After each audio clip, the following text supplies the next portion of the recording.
First, we're going to show a video to get things started. The footage you are about to see is from this dash cam of a Pennsylvania State Police patrol car on July 13th. This footage has never been released to the public, and it has been edited to show relevant parts. The video, as you will see from the timestamp in the upper right-hand corner, begins at 18:08 or 8 minutes after 6 p.m. In the first 12 seconds of the video, you will see a figure circled in red crossing the roofs of multiple AGR buildings. This man is Thomas Crooks. You will then see the patrol car begin moving toward the AGR buildings, and we lose sight of Crooks, but about 19 seconds into the video, he reappears. Again, we have circled him in red before we lose sight of him at about 20 seconds later. Now, we cut the video for length so it picks up at about a minute and a half later at 6:10 p.m. and 38 seconds. Here you will see law enforcement around the AGR building. At this point, all law enforcement entities staffing the rally are aware that there is an individual on the roof of AGR, but they do not know he is armed. Behind the trees, you will see one officer attempting to lift another officer up onto the roof, and you will see that officer pull himself up and look to the left.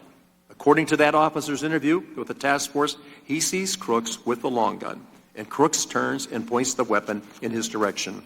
The officer then falls to the ground, injuring his ankle, and radios that the man on the roof is armed at 11 minutes after 6.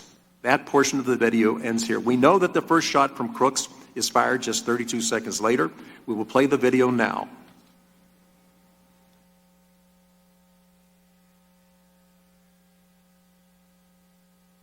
This will take about 51 seconds.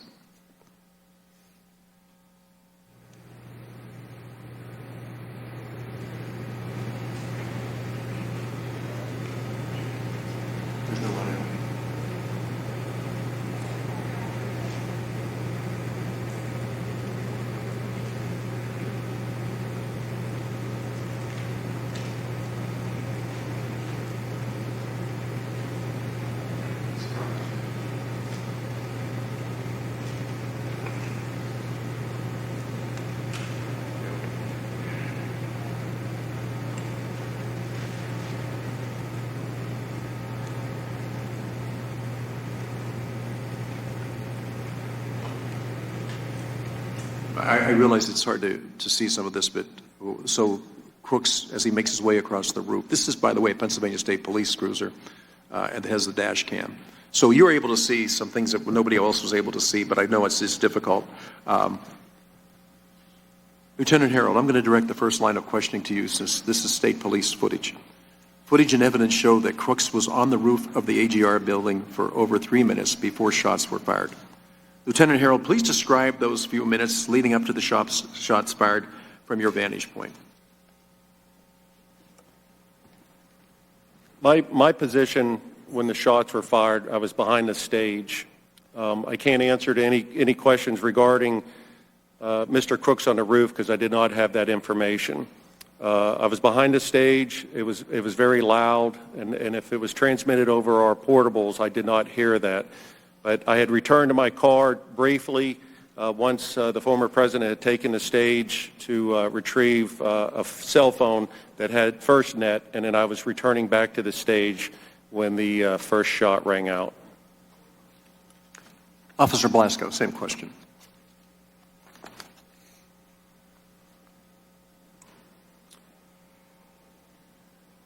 At that time, I was at Brady Paul, and I was working my way over to the AGR building to assist other Butler Township units with looking for Crooks. As I got to the water tower, I parked underneath the water tower and began to make my way to AGR. That's when the shots rang out.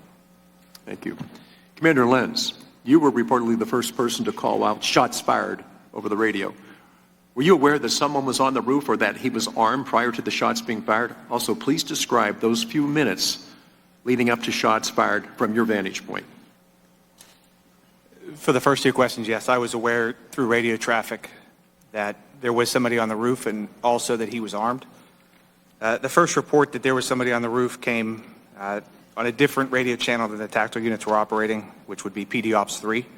And that transmission at 18:08 and 20 seconds is somebody's on the roof. At 18:09, I made a phone call to the PSP sergeant in the Secret Service Command Center and relayed the information that there was a suspect on the roof of the AGR building. There was some additional radio traffic from the Butler Township police units, and at 18:11:03 hours on that PD Ops 3 channel, again, not the channel the tactical units were operating, is the Butler Township unit that reports he is armed. I believe he says, I see him, he's laying down, and he has a long gun. So my actions for that, at that point, the gentleman on the roof clearly is a threat, and I radioed to our quick reaction force to deploy them to the AGR complex to begin to address that threat. Prior to me finishing that radio transmission, you can hear the shots being fired through my open microphone. Okay. You know, I have a problem going back to the actual sighting of Mr. Crooks more than once, and way before 11 minutes after 6. I think that one of the things is the panel has heard from different people at different times is of the thousands of people that were on the grounds that day, there is repeatedly one person that keeps standing out in the back and forth, all the different communication. And it is, in fact, Thomas Crooks that they're talking about. So we knew there was somebody that was very suspicious. We also knew there was somebody that we weren't able to actually come in contact with, and we kept losing contact with him. We saw him with a rangefinder. We saw him doing things that were not probably in line with what people go to a rally for. And I think that I'm constantly going to be wondering at what point did somebody say, we're not sure the area is secure and safe? There's enough understanding before that. The way you all responded, I think, was incredible. I want to thank you for that, but I still can't understand, of all the different people that were on the grounds that day, thousands of people, there's only one consistent person that they identify, and it is ultimately the shooter. So I don't believe the grounds were safe and secure that day. I'm just trying to understand is what it was or what it would have taken for somebody to say, keep Mr. Trump inside until we clear this up.